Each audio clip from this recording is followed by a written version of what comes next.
So good evening dear students of grade 10. So in this session we are going to discuss very important problem that is related to the concept of trisection. Okay, ఈ trisection కి సంబంధించినటువంటి important problem ఈరోజు మనం solve చేయబోతున్నాం అనమాట. అయితే previous video క్లాస్లో section formula మీద ఎలా సాల్వ్ చేయాలో ప్రాబ్లం అని చూసాం. అలాగే సెక్షన్ ఫార్ములా యొక్క బేసిక్ అండ్ ఇంట్రడక్షన్ క్లాస్ కూడా చెప్పుకోవడం జరిగింది. అలాగే ఆ సెక్షన్ ఫార్ములా మీద మనకి 3 మోడల్స్ అడుగుతాడని చెప్పాను. ఓకే, మరీ చెప్తున్నానండి. సెక్షన్ ఫార్ములా ఉపయోగించుకుని అంటే P of X comma Y equal to m1x2 plus m2x1 by m1 plus m2 అలాగే m1y2 plus m2y1 by m1 plus m2 అంటే ఆ సెక్షన్ ఫార్ములాను ఉపయోగించుకుని మనకి 3 మోడల్స్లో అడుగుతాడు. ఫస్ట్ మోడల్ ఆల్రెడీ మనం కంప్లీట్ చేసుకున్నాం. ఫస్ట్ మోడల్ ఏంటి? Find the coordinates of point P అంటే P of X comma Y coordinates మనం కడతాం అనమాట. అయితే పాయింట్ యొక్క కోఆర్డినేట్స్ కట్టాలి అంటే x1 y1 ఇచ్చేస్తాడు, x2 y2 కూడా ఇస్తాడు, m1 m2 వాల్యూస్ కూడా ఇస్తాడు. సింపుల్గా ఫార్ములా సబ్స్టిట్యూట్ చేస్తే కోఆర్డినేట్స్ ఆఫ్ పాయింట్ P వచ్చేస్తుంది అనమాట. అది మోడల్ నెంబర్ 1. ఓకే, ఇప్పుడు డిస్కస్ చేసుకోబోయేది మోడల్ నెంబర్ 2 ట్రైసెక్షన్ మోడల్ అని చెప్పాను, అవునా కదా? ట్రైసెక్షన్ మోడల్ అంటే ఏం చెప్పానండి మీకు? వీడియో క్లాస్ ఒకసారి వింటే మీకు అర్థమవుతుంది. ట్రైసెక్షన్ మోడల్లో కూడా కోఆర్డినేట్స్ ఆఫ్ పాయింట్ P కడతాం. అయితే ఇక్కడ ట్రైసెక్షన్లో మనకి రేషియో ఇవ్వడు. ఓకే, జాగ్రత్తగా గుర్తుపెట్టుకోండి. ట్రైసెక్షన్లో మీకు క్వశ్చన్లో ఎక్కడా కూడా మీకు రేషియో కనబడదు. మనమే అజ్యూమ్ చేసుకుని చేయాలన్నమాట. అంటే 2 కేసెస్ చేస్తాం. అంటే కేస్ 1లో m1:m2ని 2:1 కింద తీసుకుంటాం. అలాగే కేస్ 2లో m1:m2ని 1:2 అంటే ఇండైరెక్ట్గా 2:1తో ఒకసారి 1:2తో ఒకసారి చేస్తాం. అంటే ఈ 2 కేసెస్ని కలిపి మనం ట్రైసెక్షనల్ కేసెస్ అంటాం. అంటే దాన్ని ఉపయోగించుకుని పాయింట్ P యొక్క కోఆర్డినేట్స్ కడతాం. అర్థమైంది కదా? ఫస్ట్ మోడల్ ఏమో డైరెక్ట్గా కడతాం పాయింట్ P యొక్క coordinates.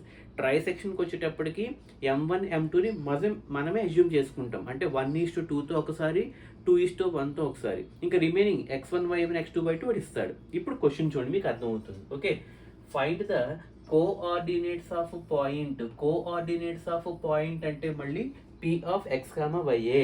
Okay, coordinates of point P అంటే ఎక్స్ కామా వైఏ. అయితే ఇక్కడ కాన్సెప్ట్ దేన్ని ఉపయోగించి చేయమంటున్నాడు? Coordinates of points of trisection. అంటే ట్రైసెక్షన్ అనే వర్డ్ కనబడింది క్వశ్చన్లో, అవునా కదా?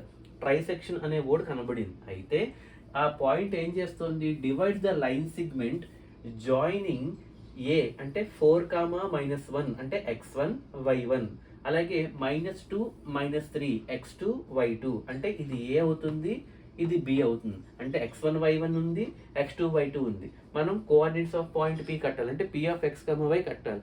ఇంకా మనకి ఏం కావాలి? m1:m2 కావాలి. కానీ క్వశ్చన్లో ఎక్కడా కూడా రేషియో గురించి ఇవ్వలే. బట్ ట్రైసెక్షన్ అని ఒక వర్డ్ ఇచ్చాడు కాబట్టి మనం 2 కేసెస్లో చేయాలి. అంటే ఇప్పుడు చూడండి, ఫస్ట్ కేసులో m1:m2 ఇగో 2:1తో ఒకసారి, ఇక్కడ m1:m2 1:2తో ఒకసారి చేస్తాం అనమాట. అది మనకి బ్రీఫ్ ఇంట్రడక్షన్. ఇప్పుడు చూడండి, మనం ఏం కట్టబోతున్నాం? కోఆర్డినేట్స్ ఆఫ్ పాయింట్ P కడుతున్నాం. కాబట్టి let the coordinates of point P are X comma Y. మనకు తెలియదు కాబట్టి పాయింట్ P యొక్క కోఆర్డినేట్స్ ఎక్స్ కామా వై తీసుకుంటున్నాం. ఓకే, x1 y1 ఆల్రెడీ ఇచ్చాడు. 4, -1 ఇగో 4, -1 ఏమవుతాయి? x1 y1 అలాగే b x2 y2 -2 -3 సరిపోయింది కదా? ఏ యొక్క కోఆర్డినేట్స్, b యొక్క కోఆర్డినేట్స్. అయితే ఇట్ ఈస్ ట్రైసెక్షనల్ పాయింట్స్. అంటే ఈ ప్రాబ్లం దేనికి సంబంధించింది? The given problem belongs to trisectional concept. కాబట్టి మనం ఏం చేయాలి? 2 కేసెస్లో ప్రాబ్లమ్ సాల్వ్ చేయాలి.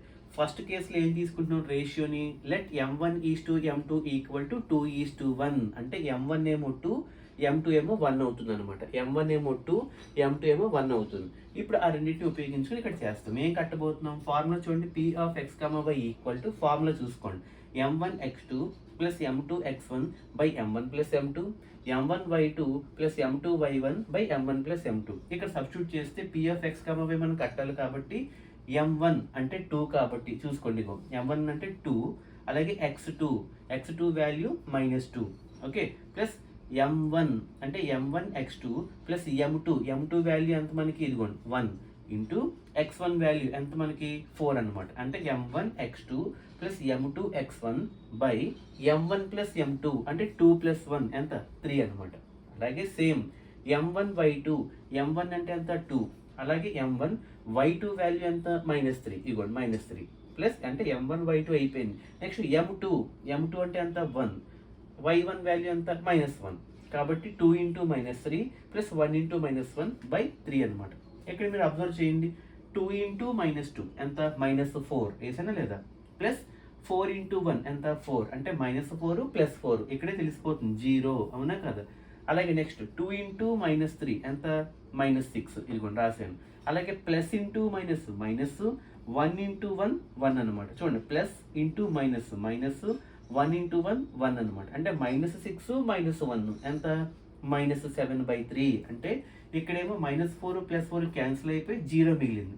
అలాగే -6 -1 కలిపితే -7 /3 అనమాట. అంటే ఇవేంటి, ఫస్ట్ కేసులో XY కోఆర్డినేట్స్ అంటే 0, -7/3, 0, -7/3 ఇవి ఎప్పుడు వచ్చాయి మనకి, m1 m2ని 2:1లో తీసుకుంటే ఫస్ట్ కేసులో వచ్చాయి.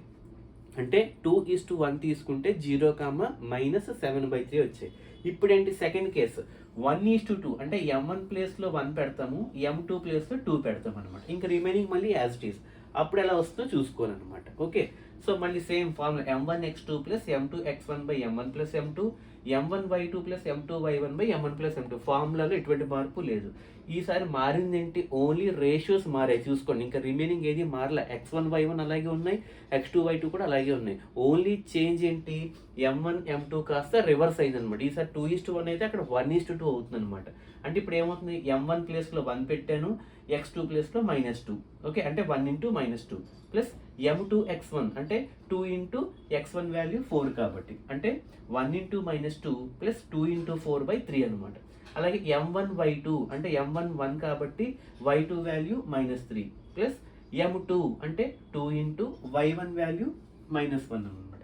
అంటే ఇప్పుడు మీరు అబ్జర్వ్ చేయండి, 1 × -2 ప్లస్ 4 × 2 ఎంత 8 అంటే -2 + 8 ఎంత -2 + 8. అలాగే పక్కకు వస్తే 1 × -3 ప్లస్ ఇంటూ మైనస్ -2 × 1 2 అంటే -3 -2 /3 అనమాట. ఇప్పుడు మళ్ళీ ఇక్కడికి వచ్చేటప్పటికి 8 - 2 ఎంత అండి 6 అనమాట. అంటే 6/3. అలాగే ఇక్కడ -3 - 2 ఎంత -5/3 అనమాట. 6/3 అంటే వాల్యూ ఎంత 2 అనమాట. -5/3 క్యాన్సిల్ అవుతుంది కాబట్టి అలాగే ఉంచేస్తాం. ఇవి ఎప్పుడు వచ్చాయి మనకి, 2, -5/3 ఎప్పుడు వచ్చింది మనకి 1:2 తీసుకున్నప్పుడు వచ్చింది అనమాట. అంటే 2:1 కనుక తీసుకుంటే 0, -7/3 వచ్చింది, 0, -7/3. అలా కాకుండా 1:2 తీసుకుంటే ఎంత వచ్చింది, 2, -5/3. ఇప్పుడు అర్థమైంది కదండి, మనకి ఒక రేషియో మారడం వల్ల కోఆర్డినేట్స్ ఎలా మారిపోతున్నాయో అర్థమైందా లేదా. ఇది మనకి ట్రైసెక్షన్ యొక్క ఇంపార్టెంట్ క్వశ్చన్. ఇది మనకి డ్యామ్ షూర్గా అడిగే ఛాన్సెస్ ఉంది. 8 మార్క్స్కి చాలా ఈజీగా పడిపోతాయి. కాకపోతే ఫార్ములా కొంచెం జాగ్రత్తగా వేసి ఏది x1 ఏది y1 అలాగే ఏది x2 ఏది y2 అలాగే m1 ఏది m2 ఏది జాగ్రత్తగా ఐడెంటిఫై చేసి సబ్స్టిట్యూట్ చేసి ప్లస్లు మైనస్ జాగ్రత్తగా చూసుకుంటే ప్రాబ్లం అయిపోతుంది అనమాట. సో నెక్స్ట్ వీడియో క్లాస్లో మనం ఏం చేస్తుంటే థర్డ్ మోడల్ డిస్కస్ చేద్దాం. థర్డ్ మోడల్ అంటే ఏంటి, ఫస్ట్ మోడల్ ఏమో కోఆర్డినేట్స్ ఆఫ్ పాయింట్ P అయిపోయింది, సెకండ్ మోడల్ ట్రైసెక్షన్ మోడల్ అయిపోయింది, third model ratio find out చేస్తాం మనం. Okay, m1:m2 ratio find out చేస్తాం. Okay, so good evening, have a nice day.